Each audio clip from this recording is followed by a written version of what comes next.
y a toujours beaucoup à dire. Alors, tout d'abord, pour clarifier la position du gouvernement quant à la réintroduction dans le projet de loi d'urgence agricole de la proposition des sénateurs Duplomb et Menonville, voici ce qu'a dit le Premier ministre par la voix de la porte-parole du gouvernement. Le Premier ministre a dit très clairement que la réintroduction de l'acétamipride ne figurerait pas dans la proposition de loi émanant du gouvernement.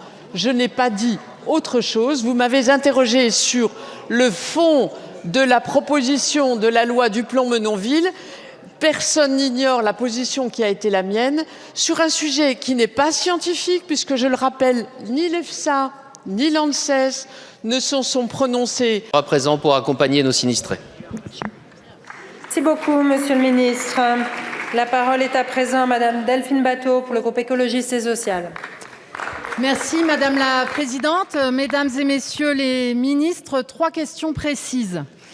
Premièrement, au sujet de la proposition de loi Duplomb 2, qui veut à nouveau autoriser en France le poison des néonicotinoïdes, acétamipride, flupyradifurone, le Premier ministre a déclaré « si elle peut résoudre certains problèmes, elle en pose aussi d'autres ».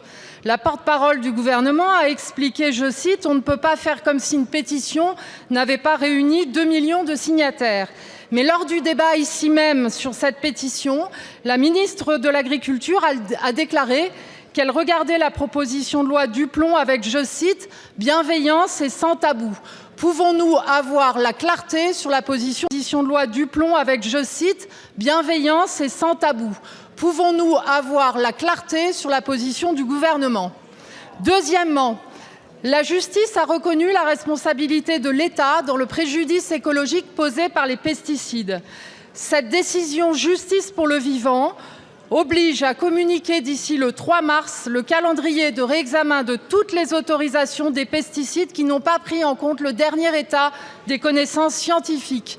Le gouvernement va-t-il respecter comme si une pétition n'avait pas réuni 2 millions de signataires?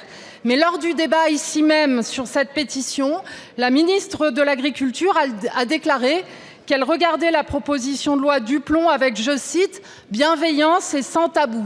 Pouvons-nous avoir la clarté sur la position de respecter cette obligation? Troisièmement, quelle est la position de la France sur le paquet omnibus européen qui prévoit d'autoriser les pesticides ad vitam aeternam, c'est-à-dire que des substances comme le glyphosate, l'acétamipride, des pesticides contenant des PFAS et d'autres perturbateurs endocriniens ou cancérigènes ne seraient plus autorisés pour une durée limitée comme c'est le cas actuellement, mais pour l'éternité, peu importe la toxicité pour la santé et la biodiversité.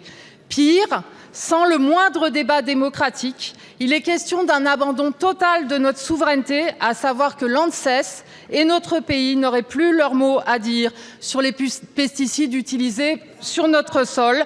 La France est-elle pour ou contre cette réforme dangereuse? Merci beaucoup, Madame la députée. La parole... Cette question sur un sujet qui est décidément inépuisable dans cet hémicycle, mais sur lequel il y a toujours beaucoup à dire. Alors, tout d'abord, pour clarifier la position du gouvernement quant à la réintroduction dans le projet de loi d'urgence agricole de la proposition des sénateurs Duplomb et Menonville, voici ce qu'a dit le Premier ministre par la voix de la porte-parole du gouvernement. Le Premier ministre a dit très clairement que la réintroduction de l'acétamipride ne figurerait pas dans la proposition de loi émanant du gouvernement. Je n'ai pas dit autre chose. Vous m'avez interrogé sur le fond de la proposition de la loi Duplomb-Menonville.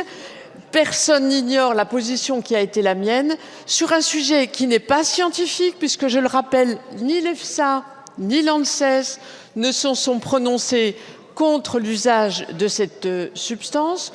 Ce n'est pas non plus un sujet juridique, puisque le Conseil constitutionnel, à 2 reprises, en 2020 et en 2025, a très clairement exprimé qu'il y avait un chemin, certes ténu, mais qu'il y en avait un. En réalité, ce sujet, il est politique et depuis la pétition qui a réuni 2 millions de personnes, c'est allé vite. Il y en avait un. En réalité, ce sujet, il est politique et depuis la pétition qui a réuni 2 millions de personnes, c'est à l'évidence un sujet politique. Pour autant, mon rôle est de trouver des solutions pour des filières qui sont en impasse de traitement, comme c'est le cas de la noisette. L'INRAE le dit très clairement dans le rapport que j'ai commandé, ou en difficulté de solutions immédiates et pas avant plusieurs années. Donc ce sujet, il demeure pendant pour nos agriculteurs, c'est une évidence, mais je voudrais dire que la France est engagée dans une réduction de l'utilisation des produits phytosanitaires qui ont été réduits de moitié, 49%. C'est une réalité et les substances les plus dangereuses ont été éliminées. C'est aussi une réalité parfaitement renseignée. Pour le reste, Madame la ministre, nous aurons...